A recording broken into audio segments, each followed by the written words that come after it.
নিজের কর্মস্থলে ফিরলেন সদ্য সাবেক প্রধান উপদেষ্টা ডক্টর মোহাম্মদ ইউনূস। প্রায় ১.৫ বছর প্রধান উপদেষ্টার দায়িত্ব থাকার পর নির্বাচিত সরকারের হাতে ক্ষমতা হন তিনি। এর ৪ দিন পর রোববার মিরপুরে গ্রামীণ টেলিকম ভবনে ইউনূস সেন্টারের কাজে ফেরেন অধ্যাপক ইউনূস। এ সময় তাকে ফুল দিয়ে বরণ করেন পুরনো সহকর্মীরা। ডক্টর ইউনূসের সামাজিক ব্যবসার দর্শন প্রচার ও প্রসারে আন্তর্জাতিক থিঙ্ক ট্যাঙ্ক এবং রিসোর্স সেন্টার হিসেবে কাজ করছে ইউনূস সেন্টার।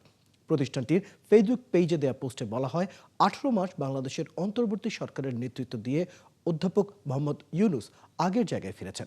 তিনি গ্রামীণ ব্যাংকের সহযোগী সংগঠনগুলোর প্রতিনিধি এবং ইউনূস সেন্টারের ব্যবস্থাপনা পরিচালক ও উপদেষ্টাদের সঙ্গে বৈঠক করেন। জুলাই গণঅভ্যুত্থানে আওয়ামী লীগ সরকারের ক্ষমতাচ্যুত হলে ইউনূসের নেতৃত্বে অন্তর্বর্তী সরকার গঠিত হয়। ফ্রান্স থেকে এসে ২০২৪ সালের ৮ই আগস্ট প্রধান উপদেষ্টা হিসেবে শপথ নেন তিনি। সেই সময় বলেছিলেন, ইচ্ছা না থাকলেও অভ্যুত্থানের নেতৃত্ব দেয় তরুণদের চাপে তাকে এই দায়িত্ব নিতে হয়েছে।